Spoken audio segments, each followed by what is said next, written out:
When I went to Mountain Home Air Force Base, I replaced the commander. I was going to replace the commander who had commanded this failing wing.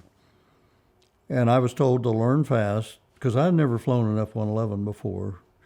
And so I had to learn fast, because it said, you're going to be the commander. But this guy was the commander at the time, so I knew it was bad. So I told him, I went in and I said, what can I do that would be most helpful to you to help make this wing better? He said, go down to maintenance. He said, they're a mess. They're just all screwed up. Go down there and see if you can fix maintenance. So I went to the flight line and I started working with the maintenance people and the maintenance leadership, the non-commissioned officers.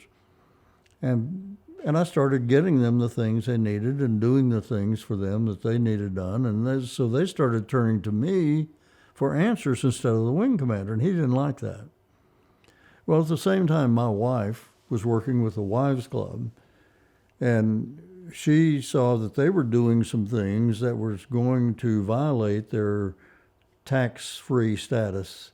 I mean, you have to comply with certain rules if you're going to remain a tax-exempt organization. And so she was helping them get things in order. And so one day I was getting ready to leave. I was flying to North Dakota to speak at a formal dinner on Saturday night. It was a Saturday morning. I was in my office.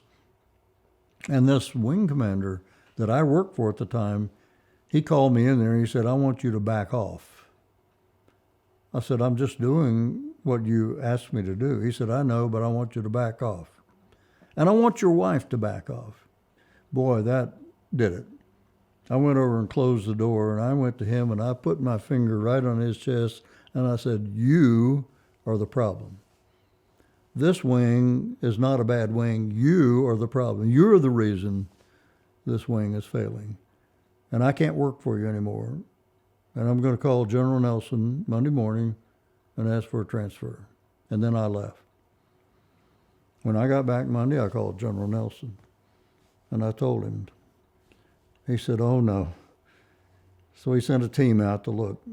And they went around the base, and everybody said, that commander's the problem. And so they fired that commander. And now I'm the commander. Because all he wanted to do was get himself promoted. All he was interested in is the way things looked to the public.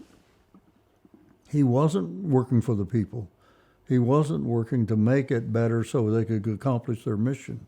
And so I said, I'm not going to work for you anymore. I've done that twice in my life. Once was in the Pentagon. And in both cases, my boss got fired. Well, I didn't know that, and I didn't care. Because my feeling was, I've got a Bachelor of Science in Geological Engineering, and if I don't have an Air Force career, I've got a career in the energy business. And I'm going to do what's right, and I can afford to do that, and that's the only way I know to live my life. And my wife and I, and we've taught that to our kids. You've got to do what's right, and you've got to respect people, and you've got to help them.